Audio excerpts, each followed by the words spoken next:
అందరికీ నమస్కారం. 99 టీవీ చిత్రసీమ శీర్షికలో ఈరోజు సూపర్ హిట్ సాంగ్ అనేటటువంటి కాన్సెప్ట్లో మనం ఉన్నాం. అయితే ఈ సూపర్ హిట్ సాంగ్స్ కార్యక్రమం చాలా కాలం చేస్తున్నాను. మంచి ఆదరణ లభించింది దీనికి.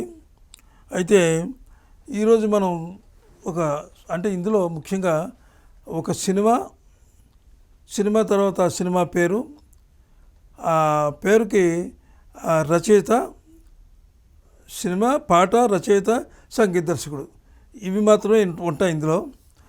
మిగిలిన వాటి గురించి మనం సినిమా స్టోరీలోకి వెళ్ళడం కానీ, కథ చెప్పడం కానీ ఇలాంటివి ఏమి ఉండవు. పాట గురించి రాగం, వాటి గురించే మనం మాట్లాడతాం.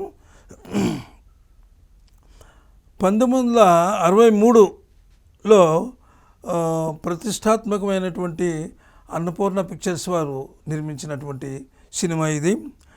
డాక్టర్ శ్రీదేవి రాసినటువంటి ఆ నవల ఆధారంగా ఈ సినిమా వచ్చింది. ఆదుర్తి సుబ్బారావు గారు దర్శకత్వంలో చదువుకున్న అమ్మాయిలు అనే సినిమా ఇది. చదువుకున్న అమ్మాయిలు అనే సినిమా. అయితే ఈ సినిమాకి ఒక గొప్ప చరిత్ర ఉందన్నమాట. చరిత్ర అంటే నిజంగా చరిత్రే. అదే సమయంలో అంటే అదే సినిమాలో, అదే సందర్భంలో, అదే లైన్లో ఆ సమయంలోనే వచ్చిన ఇంకో సినిమా ఉంది. అది విశ్వవిఖ్యాత నట సార్వభౌముడు డాక్టర్ ఎన్టీ రామారావు గారు, అంజలిదేవి నటించినటువంటి ఒక గొప్ప చిత్రం లవకుశ. ఆ లవకుశకి ఇది పోటీగా నిలిచింది. పోటీగా అంటే లవకుశ అంటే ఇంక లవకుశ గురించి చెప్పక్కర్లేదు.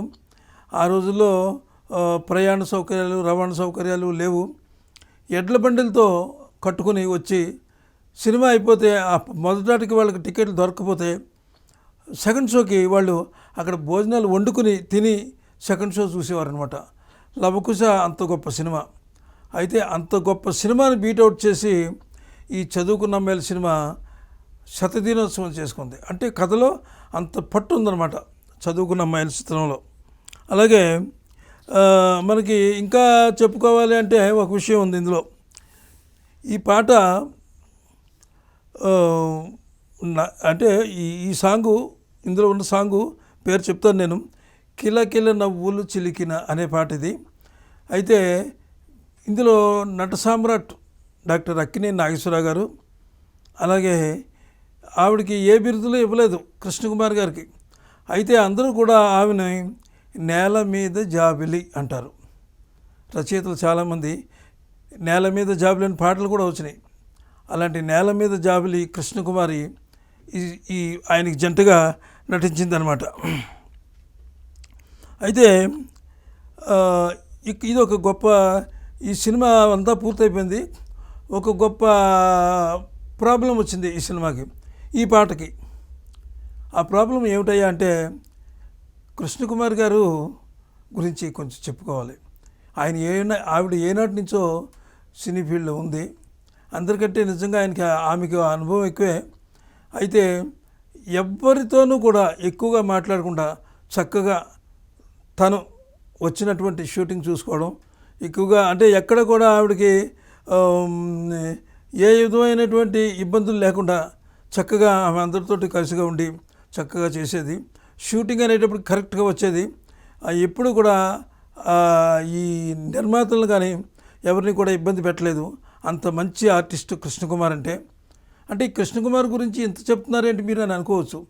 ఈ పాటలో కృష్ణకుమార్ గారును నాగేశ్వరరావు గారు ఉన్నారు. ఈ పాట ఎలా తీశారో చెప్తాను మీకు.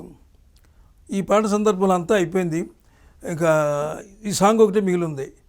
అప్పుడు ఎలా కృష్ణకుమార్ గారికి ప్రాబ్లం వచ్చింది. ఆమెకి ఒంట్లో బాగలేదు. ఒంట్లో బాగానే ఉంది. ఆమెకు తురుటు ప్రాబ్లం వచ్చి బొగ్గెలాగా వాసిపోయింది అనమాట ఆవిడకి. ఇక్కడేమో అంతా వర్క్ అంతా అయిపోయింది. సినిమాకి కంపల్సరీ చేయాలి. ఎలా చేయాలి? ఆవిడ మనస్తత్వం ఏమిటంటే నిర్మాతలను ఇబ్బంది పెట్టకూడదు.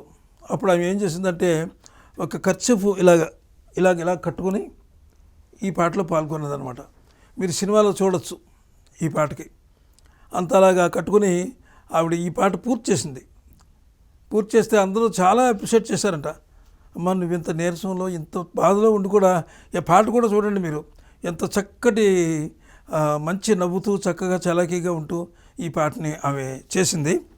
అయితే ఈ పాట అదే దీనికి దర్శకులు సంగీత దర్శకులు ఏ రకంగా అంటే దీనికి ట్యూన్ ఉంటుందండి. ఈ ట్యూన్ ఏ రకమైన ట్యూన్ ఇచ్చారు అనేటటువంటిది చెప్పిన తర్వాత మనం పాటలోకి వెళ్దాం. ట్యూన్ ఎలా ఇచ్చారంటే నా నా నా నా నా నా నా నా నా నా నా నా నా నా నా నా నా నా అని ట్యూన్ ఇచ్చారు. ఈ ట్యూన్ ఇస్తే ఈ ట్యూన్కి ఈ పాట రాసిన ఈ పాట ఎవరు రాశారు? విశ్వంభర కావ్య సృష్టికర్త, జ్ఞానపీఠ అవార్డు గ్రహీత సి నారాయణ రెడ్డి గారు రాశారు ఈ పాటని. అద్భుతమైనటువంటి వర్డ్స్తో రాశారు. ఈ పాట మీకు వినిపిస్తాను. అంటే పాట వినిపించేటప్పుడు ఎక్కడైనా గమకాలు కానీ శృతి లయలు కానీ ఎక్కడైనా తప్పుకుంటే అన్యదా భావించవద్దు. నేనేమి పెద్ద సింగర్ని కాదు, ఊరికే రచయితను మాత్రమే. నా స్క్రిప్ట్ లైన్ నేను రాసుకుని చదువు చేసుకోవడం కానీ సాంగ్స్ పాడడం కానీ సంగీత దర్శకుడు కూడా కాదు. అంచేత ఇందులో ఏమైనా మిస్టేక్స్ ఉంటే అన్యదా భావించవద్దు. నేను ఆ విషయం ముందే చెప్తున్నాను.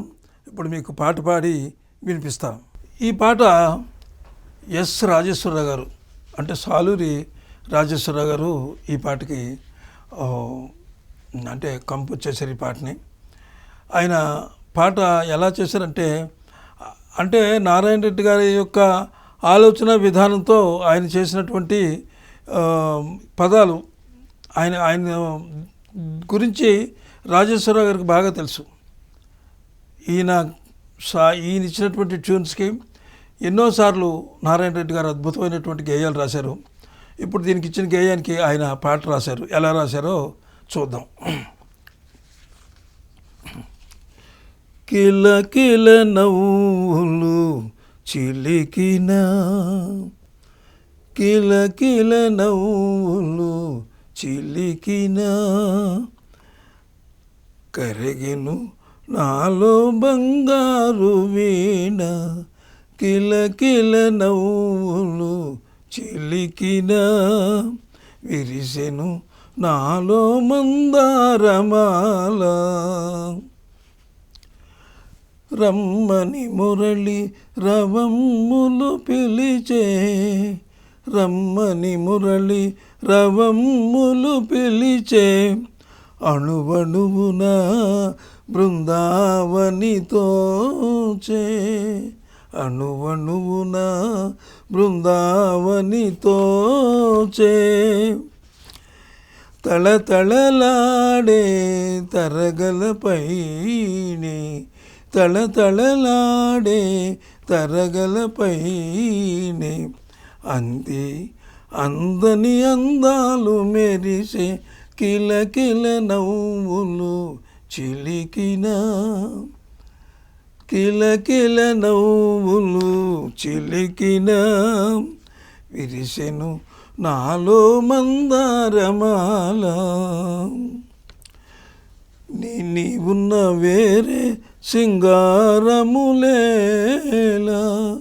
నీవున్న వేరే సింగారములేలా,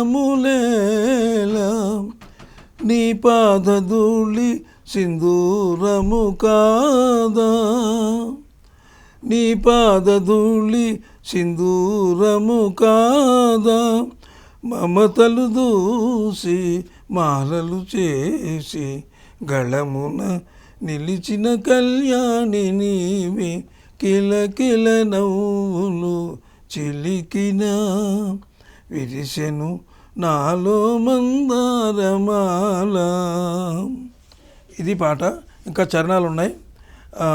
మరి ఈ రోజుతో ఈ పాటతో ముగిద్దాం. రేపు ఒక మంచి పాటతో మళ్ళీ మీ ముందుకు వస్తాను. మరి సెలవు. నమస్తే.